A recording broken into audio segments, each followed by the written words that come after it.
Action! Action! Hello, and welcome to the latest episode of the Grudge Report, which is put on by the SETI Institute. In this episode, we're going to be talking about the Expanse Season 5, Episode 8, which is titled Hard Vacuum. I'm Margaret Reeb, and I work at the SETI Institute, and I am joined, as always, by Franck Marchis, who is a senior astronomer at the SETI Institute, as well as Chief Science Officer at Unistellar. So thank you for tuning in, and this is your official spoiler warning. I wish we had a sponsor for the spoiler warning, but we don't. If you are not caught up, turn back now or you will be spoiled. And trust me, you don't want to be spoiled for The Expanse, particularly this episode, because there's some interesting things that happen. So turn back now. If you're still with us, get ready. We're going to dive into some of the science and plot pieces of this episode. But first, thank you for leaving some comments. And I think, Franck, if I'm not wrong, we got a clarifying comment on our discussion from last episode where we talk about how the different folks identify ships in space. Is that right? Yeah, that's correct. Someone called Moadip2288. I don't know why it's 2288. Maybe coordinates somewhere on this planet, Earth. Give us some kind of clarification about how they identify spaceship. So you remember we talk about transponder as a way to kind of interrogate this transponder. It's a code, right. And then we get back a message saying, I am the Rocinante. So Moadip mentioned that, they have, the belters found a way to turn them off or to even modify them, as you mentioned yourself, when Naomi did that for the Rocinante. Right. So in fact, in the show, there is the other way to identify a spaceship. And one of them, which is kind of not very scientific because we don't know much about, is by measuring the signatures of the Epstein drive of a spaceship. So when I say measuring the signatures, I mean analyzing the light coming from this Epstein drive, probably. And by decomposing the light and the variation of the light, you can link the signature to the spacecraft.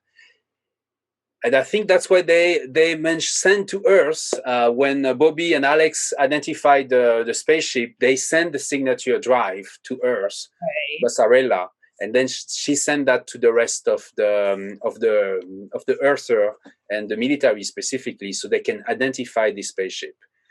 Yeah, we don't know really what are those signatures because those are the signature of the fusion reaction of the Epstein drive, and this is science fiction. It's not science. We don't have yet Epstein drive on this planet. I wish we had, but not yet. Nice, wouldn't it? Yeah. So basically, I can tell you much more about it, but I can assume I'm assuming it's kind of a way for them to analyze.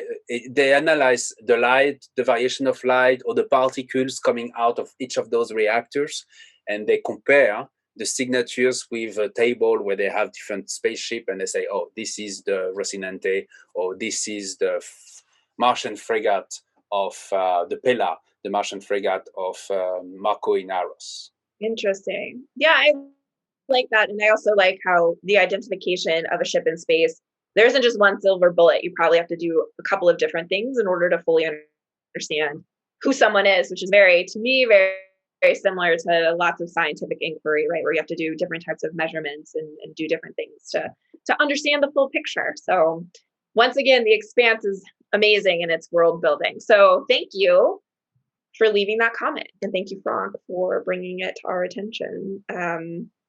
Please leave more comments. We love reading them, and we'll definitely bring them up in the next episode as well. So let's get to the plot of this episode, Franck, because the show blew by for me. So first, let's talk about Amos and Clarissa, aka Peaches, on Earth, because they have made their way from where they were in Pennsylvania to someplace outside of Baltimore, because it seems like from the dialogue, most of Baltimore is underwater from the impact, right? That seems to be what Eric, the crime lord, indicates. High-rise buildings fell down and the seawall erupted, and now water has flown into Baltimore. Yeah. What do you think of that? Yeah, it's interesting in the conversation. He said, after the impact, I went here, the place where they're located, which is a high building, and I look and I saw the seawall collapsing, and I saw some of the high building collapsing as well. So there is one thing here is that after the impact, you have a few minutes if you're far away from the impact to basically prepare yourself. And that's what he did. Instead of preparing himself, he went to the top of the building to see the city being basically destroyed. So that's one interesting part of the conversation here. Considering that, I will just make up a number. I will say it took 5 minutes. He heard about the impact, and it took 5 minutes for him to go all the way on the top of the building. I'm making up this number. So that means that he was probably 15 kilometers away from the impact crater, from the impact of the asteroid itself, which is in contradiction with what is being said in the show. Because you mentioned to me that in the show, where is the impact roughly? From what I can tell, piecing together information from the Expanse wiki and the show, it's northwest of Philadelphia. So it seems to be evenly split between Baltimore and New York in terms of distance. I'd say roughly maybe 80 kilometers either way. So as the crow flies, maybe. But it's a little unclear.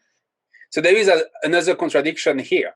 Because if the impact is 80 kilometers away from Baltimore, based on the Earth Impacts Effects program that I mentioned previously in my favorite simulator,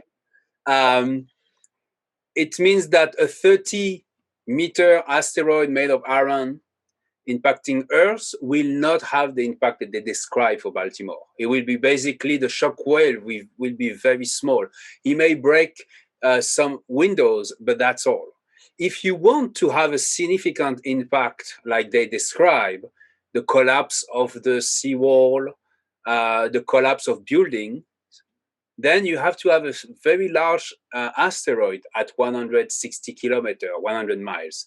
We're talking about a 1 kilometer size asteroid in this case.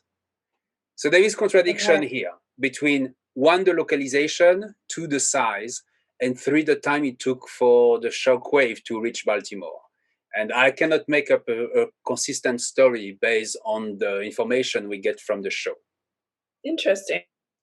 Yeah, I would, maybe it's discussed in the books, but another thing that I'm interested in is exactly how much of the coast is underwater.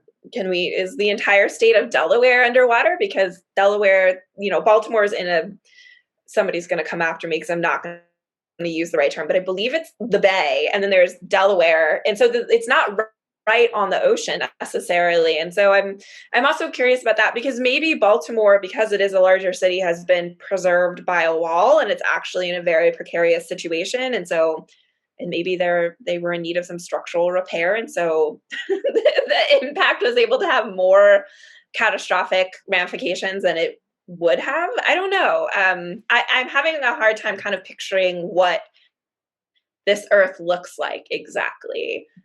New York as well, because New York is surrounded by water and it seems like that's protected by another seawall. But that's interesting. It's much simpler to say that the asteroid impact happened in the ocean, not too far away from Baltimore. In this case, for a 30-meter asteroid, let's say a 4 megaton TNT impact, we will have waves of 5 meters, for instance, roughly. So that will explain the collapse of the wall, and that will explain why, as well, New York has been affected, because I think New York is also touched by the shock, by the impact. But in the show, they keep saying that the impact happened in Pennsylvania, not too far away from city, so inland. And that's not what we can see from this episode. Yeah, it's interesting. I mean, I know that they do a lot of science work, but it feels like they lobbed the asteroid in an area where it could impact a lot of different major cities and a lot of characters. And maybe they don't know about the simulator, Franck. You're going to need to send them. They should have done the impact in the water. Now I think about it I'm looking at the simulator. I was playing with it while you were talking. Yeah, 5 kilometers in water will make a wave of 5 meters. So basically, that will explain the issue with the collapse of the seawall of Baltimore. But the collapse of New York, part of New York, that's unclear to me. Well, it's a science fiction show. I mean, and maybe we don't understand everything. Maybe there is multiple creators. We don't know. Let's see. Let's see in the next episode if there is more about that. Yes. And it's I believe Baltimore is very close to a river and then also the Chesapeake Bay. So for all of you who are going to leave a comment, thank you in advance. I've corrected myself. Okay. So that's it for Earth. I'm interested to see if Amos and Clarissa and Eric, who seems to be tagging along now as the third wheel, will make it to space where all of our other characters are clearly going to converge for the finale. I'm not sure. So I think that's it for Earth. Let's talk about Kamina for a little bit, our Belter friends. There's some tension on the ship. They're kind of chafing under the rule of Marcos, but they do have a lovely moment where someone spills water. And because they're in a zero gravity situation, it floats. I guess you could say float is probably not the right word, but it's in the air, whatever atmosphere they do have, in little like bubbles almost. Is that how you would describe it, Franck? Yes, that's the behavior of water under low gravity, or no gravity almost. In this case, water takes the kind of shape of a bubble. And you can also see that it splits if you blow on it, or you have bubbles of different size which form, and they basically accrete, forming larger one. It looks like real. I don't know how they did this, but it looks very real. And I love the scene where they are capturing the bubble with the mouse and drinking water on this way. That's a lovely scene, and that's what astronauts have been doing on the International Space Station. If you look at some of the videos, most of the time that's what they do to show the low gravity, so that they are truly in low gravity. Yeah. And another thing that astronauts do, at least as far as I know, maybe you'll correct me, is most of the food that they have on the International Space Station or on other, the shuttles when we had the shuttle program, is dehydrated, right? And then you put water or something into it, and it becomes sort of like food that you could enjoy on Earth. And there's a Belter reference right before the water scene of they're fighting over who's going to make kibble. And so the implication seems to be that even in the future, people in space still have to take like little pellets of food and rehydrate them or do something to make them edible, which I thought was very funny. So for me, I was surprised because I didn't know what kibble was. So I basically looked in the dictionary, and I was very surprised to see that it's food that is dehydrated food for dogs or animals specifically. And that's the term that the Belters use to call the food that they are eating. And you know what? I have the feeling that this name has been used by Earther when they were sending those food to the Belters as kind of a very, very derogative way of calling their food, because they don't treat them very well. Yeah.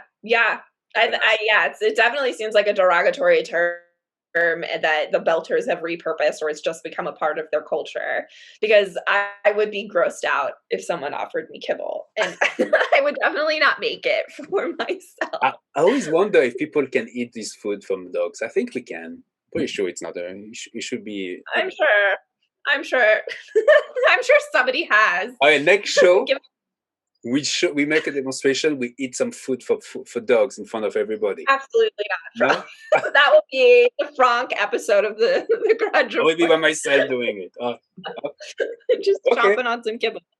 But I love Kamina Drummer, and so I think that this show is setting her up to do something drastic, because she's aligned herself with Marco, but I think it's tenuous at best, and it's not going to take much to break it. And it might have already been broken, because in this episode, all the Belters seem to accept that Naomi is dead, and that sort of sends Kamina into a rage. And I loved the scene where she's by herself just screaming, because I just can empathize, where it seems like for her, all these catastrophic, terrible things are happening and she has no control over her situation. So I thought that was great. And she's in a very weird situation because she agreed with this alliance with Marco. She not really agreed, the team agreed, and she basically followed through.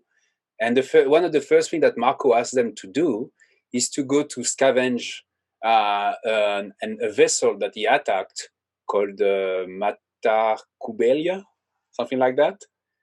Because the Mata Kubelia supposedly betrayed him or attacked some of the vessels from Ceres.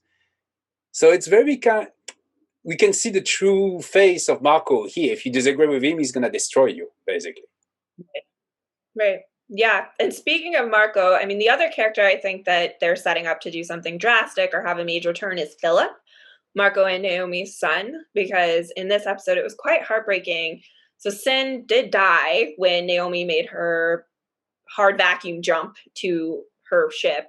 He died, and Marco blamed it on Philip, which is just a terrible thing in general, but also because of their father-son relationship, it makes it even more terrible. And you kind of see in even more so how terrible Marco is as a person and how psychotic he is and manipulative. And it seemed maybe a step too far for Philip to be blaming him. I wonder if it just that might break Philip out of believing everything that Marco says. It might cause him to question. I don't know, but it was very heartbreaking to watch that scene.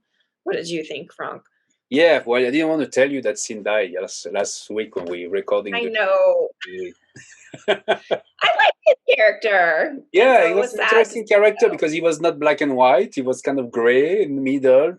He had done something bad in the past, but he's done a lot of good things as well. This is something I like in the show, by the way. Most characters are not Manichaeans. It's not like this, I'm a superhero, I'm positive. Even Amos, for instance, which I like for a lot of reasons, he's also a monster most of the time, the way he behaves with people. And most of them are like that. People have this moment where they behave irrationally or violently. And in the show, most of them have done that once. Yeah. And one, I don't know why this is making me think of it, but one of the major discussions that happens at the very beginning of the show is whether or not or how Earth is going to strike back at Marco. And they talk about a lot of different targets. And I know there's some science there, but there's also this idea of, there will be civilian casualties who arguably had no role in this. But Marco is using them sort of as a shield. He's got them under his spell. Also, in order to attack him, you have to sort of attack some of these civilian places. So it's this sort of, there is no black and white here. You're going to do something that is going to have catastrophic impacts on people who already feel like the inners have them under their thumb. And I thought that was a very interesting discussion too. I don't think there was a resolution in this episode, but do you remember what the targets were? I know Pallas was one. So first they discuss attacking Aegea, which is the asteroid we mentioned, which is a large 100-kilometer size asteroid. And also Iapetus, which is a moon of Saturn, because on the station there are known to be pro-Marco, basically. They are very more extremist than the rest of the Belters. But then one of the military mentioned that they should attack Pallas station on the asteroid Pallas because Marco has roots there, families probably, and friends. One interesting part in this show is that they finally mention how many people live there. They mentioned there is 9,000 to 13,000 Belters on Pallas. Seems like a lot, but maybe it's not. It's not that much. It's a lot, but the size of Pallas is huge. I mean, it's a huge asteroid, 400-kilometer diameter roughly. So here we are talking about on the largest asteroid, we have 9,000, 10,000 Belters. I don't know how many stations we have on this entire belt, but I will be very surprised we have more than 10 million people living as Belters. Maybe in the show they say the number, But considering the largest asteroid, the number of people we have on the largest asteroid, I don't think we are talking about population of billion here. We're talking more a population of million, 10 million, 20 million, something like that. So it's not that much people to feed. And remember we talk about this, like how you has this, Marco had this dream of terraforming, of putting on the satellites of Jupiter agricultural domes. So maybe it's doable. It's something that I'm making up this number of 10, 20 million, and probably there is some clarification in the book. But to feed 10, 20 million, we don't need to have that much land compared to feeding 30 billion people that we have on Earth. That's true. I still think it was not a very well thought out plan, but maybe it's more doable than I thought too. In fact, we have a lot of comments on YouTube about this. A lot of people agree with you that this is a... Yeah. Well, and the other thing is, if you pick a fight with Earth and they have this ability to destroy asteroids, I would imagine as soon as someone tried to start farming for Marco, Earth would destroy it. So you have that as well. You need like a secret farming location to make enough food even for the smaller amount of people. So I think the last thing, it may not be the last thing, but the last thing I have on my list to talk about was the most dramatic part of the episode, which is Naomi, who is in a bad place right now. She does a lot of stuff, but I first wanted to just bring up how beat up she looks. She's clearly super bruised. It looks like some capillaries in her eyes have exploded or red or whatever you want to say they are. She just looks really beat up. She looks very weak. She can barely stand up sometimes, which I know is also partly because she's going in an area with no oxygen. But does she look to you like somebody who just was in a hard vacuum for a period of time? Spend 15 seconds in vacuum? Yeah, I think so, right? You remember we talk about ebulism, which basically is it's a phenomenon that destroys tissue because in absence of pressure, the boiling point of blood is lower, so basically blood becomes vapor. Right. What happened? And the face is basically burned down because of that, probably, and the eyes as well. Yeah.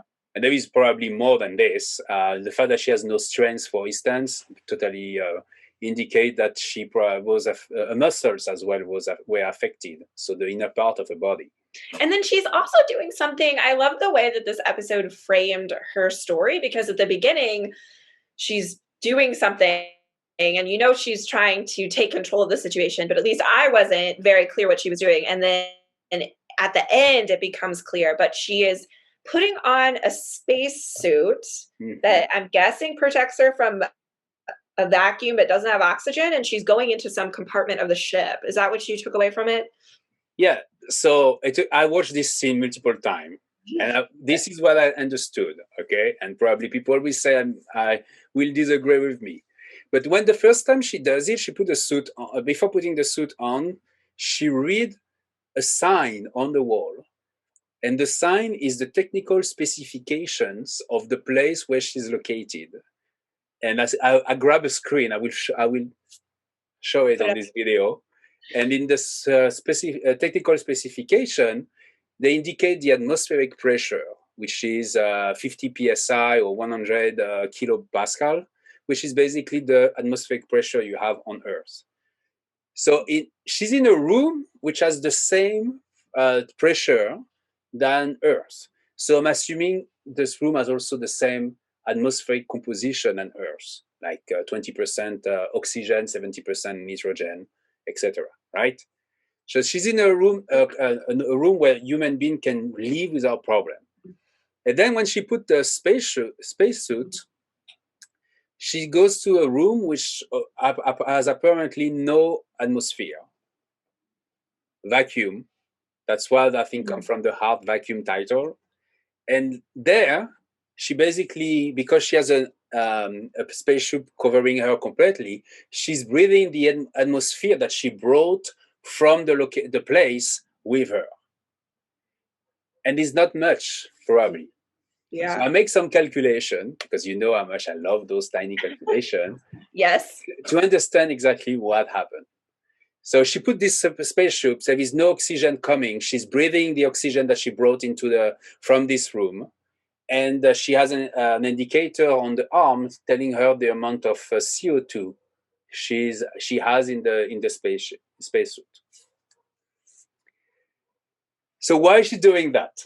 Maybe you should explain the story first, and then I explain the science. What's the goal of going in this room? Your goal? Well, what becomes clear, at least by the end, is Marco has created this message that says, "This is Naomi.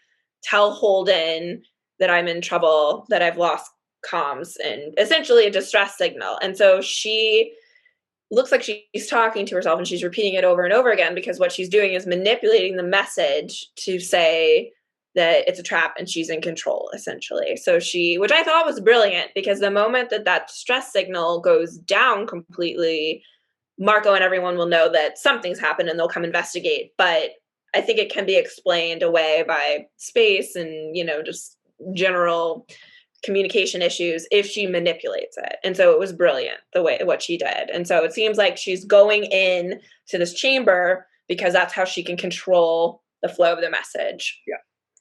But the problem she has is that she doesn't know to which circuit box this message is coming from.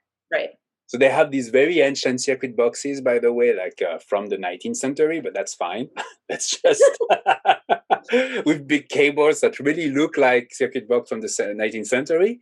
And she's trying to find the one which is from which the energy, the electrical power is coming. And she wants to shortcut it, basically, to stop it for a few seconds, so the message become another meaning.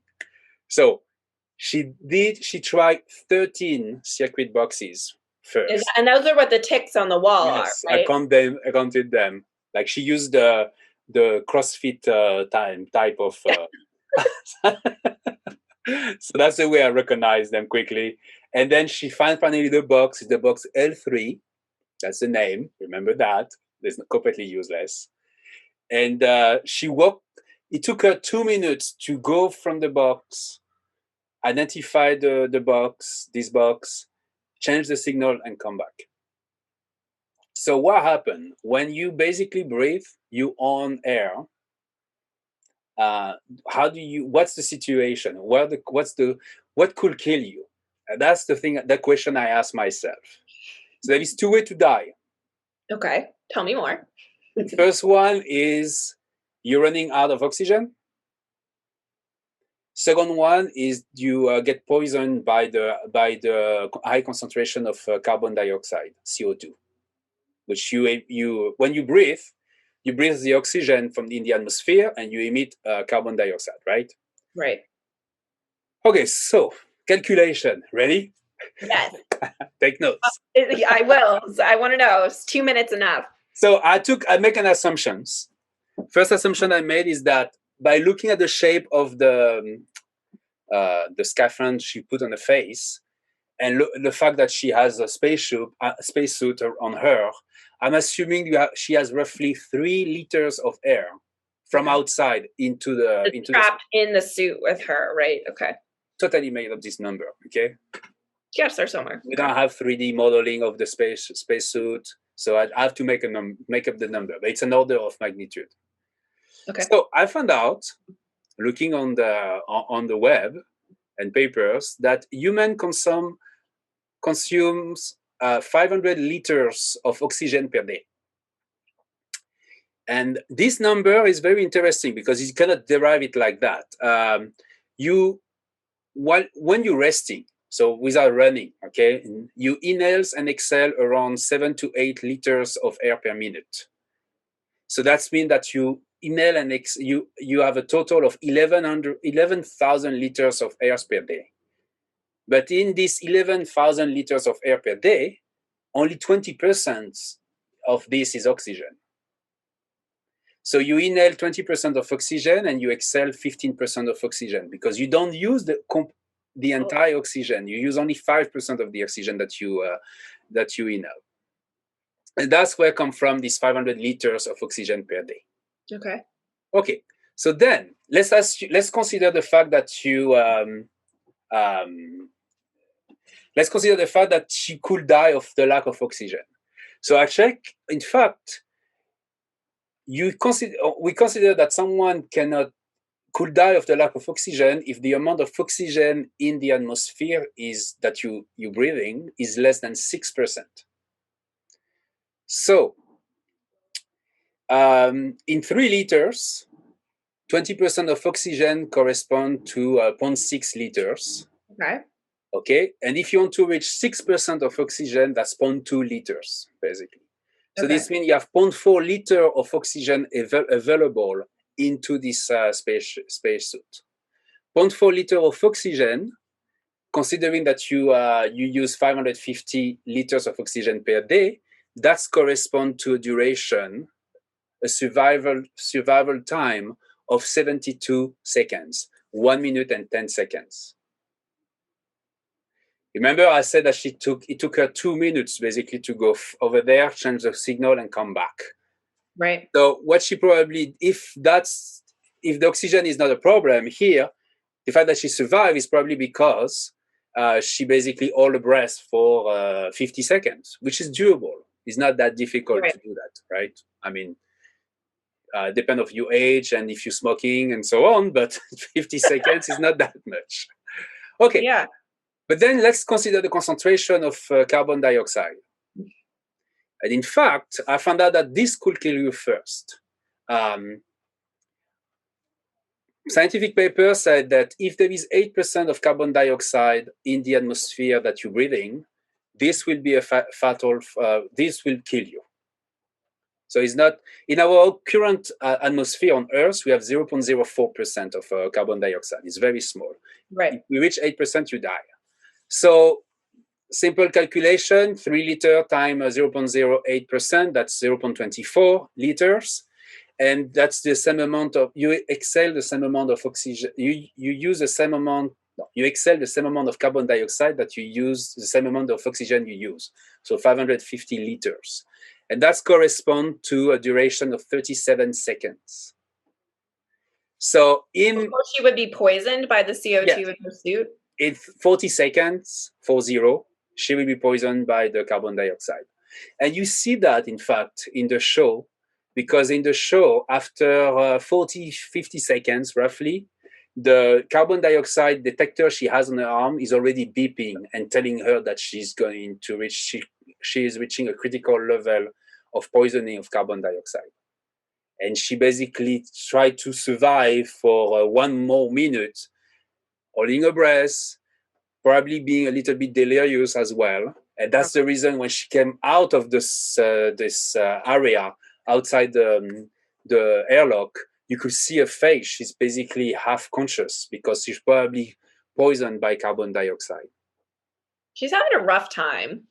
She's having a rough time, but she's super smart. And there is something incredible is that despite the fact that she's in pain, her brain is still working so well that she found a solution to a problem that I did not find, I did not think about. And she's smart. She's extremely smart. Yeah. And as a science, I noticed, and this may be wrong, but I found out this walking here to record this show. So it's very new. I remember in the scene, she walked to the box, the circuit box, and she doesn't hear anything, but she's repeating the message in her ear, in her mind. But then she put her head against the wall, and then we hear it.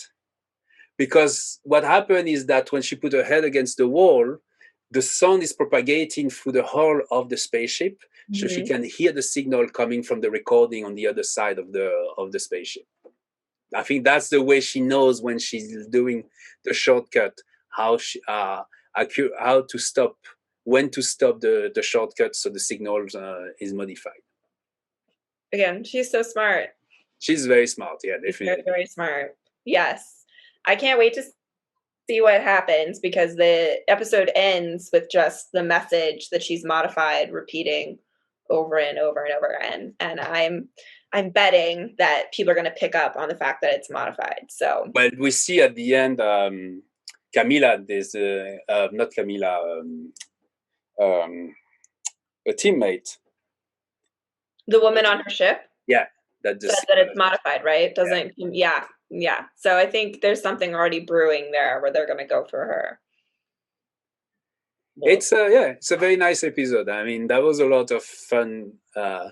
Calculations. It's technology, and I like the fact that she used something super primitive, like to shortcut the signal to make it that then when it's going through space and going like millions of kilometers around, and people located in the spaceship far away from her could basically listen to this modified distress signal.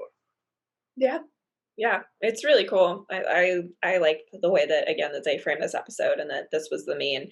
I mean, she's one character by herself, and she really commands a lot of the screen time, and it's very, very compelling. So we'll see what happens. Anything else, Franck?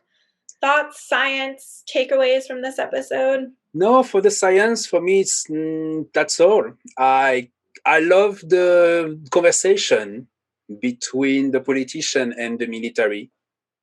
I forgot his name. The Secretary General and the military who was with Asarella. When they talk about, when there is this huge disagreement between military and civilians, politicians, of course, that you probably see a lot in case of crises like this. He basically say, I'm a military, I'm not here to assess morality. And that's a good reminder that when we vote for those politicians, we're not only voting for economical programs or something like this, we're also voting for people who will one day have to maybe take some very tough decision like that. And having people with good morality is important if you want them to take the right action and the right approach. Yes, and thinking about ramifications the way that Avasarala is, right? We might just want to retaliate immediately, but you also have to think about, well, how is that going to hurt or help our cause, or how we're seen, or the morals, and what? Yes, I totally agree with you. It's a very interesting, in the midst of this sci-fi thriller, they do a really great job of weaving in the politics and military tactics and this push and pull. It was super compelling, and I'm interested to see how Avasarala comes back into her own too, because I know she's been kind of beaten down and doesn't have as much power, but she's still clearly the moral compass for Earth. So, yep, see what's in store for her. But I think that concludes our show for today. There was plenty to talk about, and we'll be back when the next episode airs. So I just want to let you know that we are a product of the SETI Institute, which is a nonprofit research organization whose mission is to understand the nature and origins of life in the universe. And if you want to stay up to date on the SETI Institute, the Grudge Report, or cool science in general, click some of the links below. You can get updates for when new Grudge Reports go live on YouTube, or you can read more about the SETI Institute.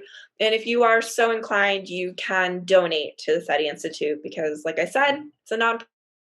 So we rely on generous supporters who love science and who love looking for life beyond Earth. So thanks for joining us, and we'll be back soon. Bye. Bye.